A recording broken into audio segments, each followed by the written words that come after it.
So this is a little experiment I did a number of years ago when I was trying to figure out where to drill holes and how come the flute overblowed too easily and all that type of thing. I built a true sound hole with slow air chamber out of Schedule 40 PVC tubing. This is 1 inch.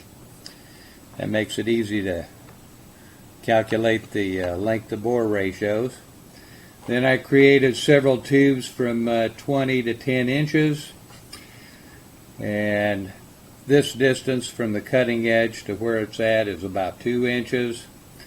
So you take that 2 inches, add it to the length of the tube, divide it by 1 because it's 1 inch bore, and you pretty well know the length to bore ratio. But what I was trying to do is figure out how, I guess an optimum length to bore ratio. Now the meters that you see, the one on the left is a manometer which measures air pressure in inches of water. The one on the right is a tuning meter. That way you can see what key is actually being played, or what note. And to start, I'm going to just use 3 of these because you'll get the idea. And it's actually a lot more fun if you do it yourself.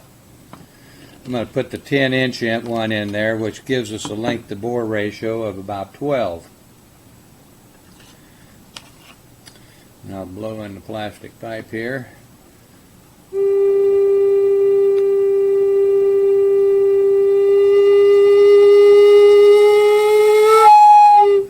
Have to get almost up to 7, over 6, between 6 and 7 before it goes into the upper octave.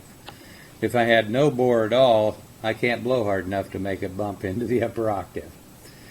So if we put in a, I'll just use the 14.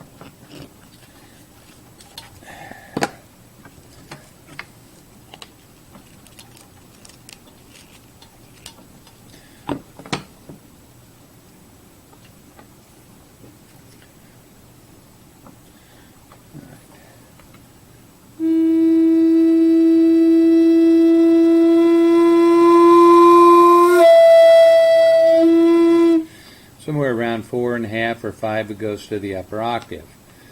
It's playing an E, and tonguing, because the flute responds based on how quick or how slow you put air into the flute. If you do pulses or tonguing,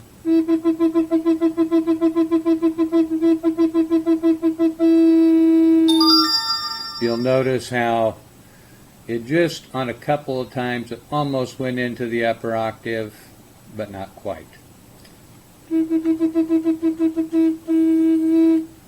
Alright, so I'm going to jump up. That's a 16 to 1 length to bore ratio. 16 to 1 is really good for the new player. The higher the length to bore ratio, you have to have much more breath control. Now that works. A sensitive flute can help you to become a better flute player just because it forces you to be more conscious of your breath and how it controls. So we're going to go up to this one. This would be a 22-inch length to bore, and it's pretty much a C flute.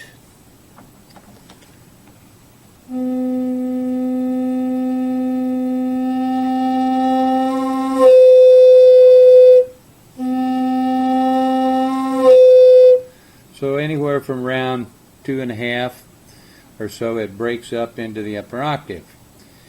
And if you tongue it, I'm not very good at tonguing,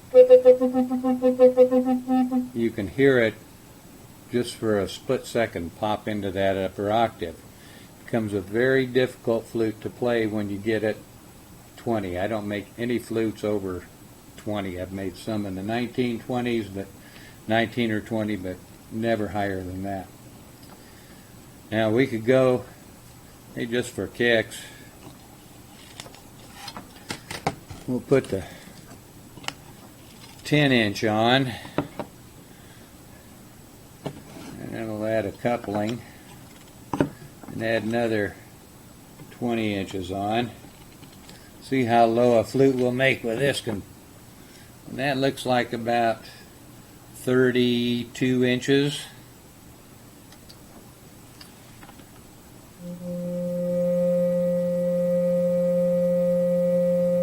Nice bass flute. It's an F3.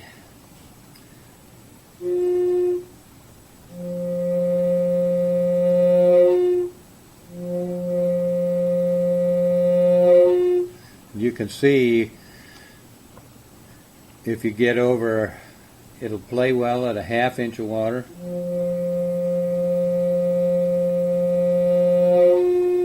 If you get over 7/10 or 8/10 of an inch, and it breaks up into the upper octave. And if you tongue it,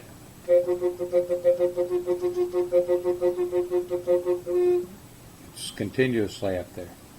Anyway, it's a good learning exercise, and it's pretty easy to build, inexpensive.